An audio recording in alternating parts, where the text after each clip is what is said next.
How to make friends is one of the most Googled phrases in the world right now. But if you actually search it, the internet serves up a wasteland of copy-pasted articles and Reddit threads suggesting you join a cornhole club no one actually attends. Social platforms often reinforce this isolation.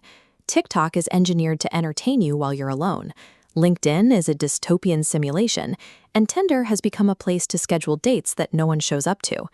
Apps cannot solve a lack of connection.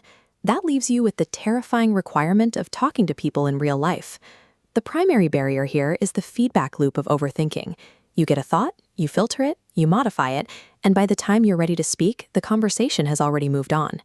Instead of engaging, you sit there paralyzed, wondering if you currently have aura, or trying to mentally retrieve specific body language tips from a Jordan Peterson video you watched at 2 a.m.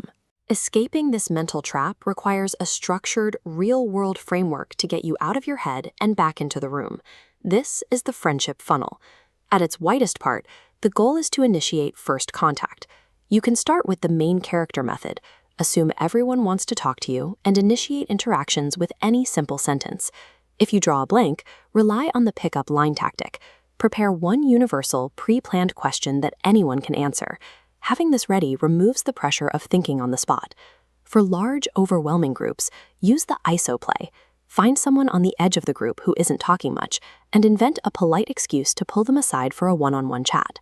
This first stage is purely about volume. You are generating enough low-stakes interactions to feed the funnel. Once you've broken the ice, you move into the middle section of the funnel. This is where you move past polite, forgettable small talk and begin building actual rapport. Here, you act as the side character. You actively listen, you use their name, and you ask specific follow-up questions that center the conversation on them. As Dale Carnegie famously observed, people are naturally most interested in themselves. Making them feel important is the fastest way to gain their affinity. You can apply this through the injury update. Instead of a standard, "How are you?" ask what's been bothering them recently. Listening to someone vent shows them that their internal life and their struggles are significant enough to warrant your full attention. Balance their venting by sharing one of your own unique interests. Even if it's something niche, like pressure washing driveways, explain it in simple terms. This gives them a distinct, memorable hook to associate with you. Vulnerability and targeted listening provide the emotional glue needed to transition a passing acquaintance into a potential friend. Finally, we reach the narrow bottom of the funnel. This is the moment where you take the relationship out of the initial meeting space and secure it for the future. If a group activity is going well, take the initiative to create a group chat immediately. Frame it as the easiest way to organize a repeat of the event next week. For one-on-one connections, identify something they've been procrastinating on and offer to do it with them. This frames the invitation as a favor, which makes getting their phone number feel natural rather than desperate. You can also skip the polite phase entirely by acting like you're already friends. Greet them with warmth, humor, and the physical ease you'd show someone you've known for years. Most adults are open to new friendships, but hesitant to manage the logistics. By taking the lead and dropping the stiff formalities, you remove the friction that usually prevents a second hangout.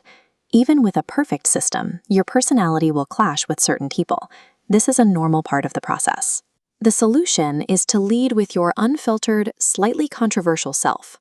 Sharing your weird opinions early acts as a filter to quickly identify the people who actually click with you. Socialization is a numbers game. You must politely accept the rejections and move past the noise to find the specific cluster of people where compatibility actually exists. Instead of looking for people to treat you like a friend, start actively being a friend to others. When you do put yourself out there, you'll need a 16th method to handle your digital info. Data brokers often sell your contact details to scammers, but Incogni automatically contacts these companies to remove your data for you. Ultimately, social success is a byproduct of playing the numbers and daring to be present in the physical world.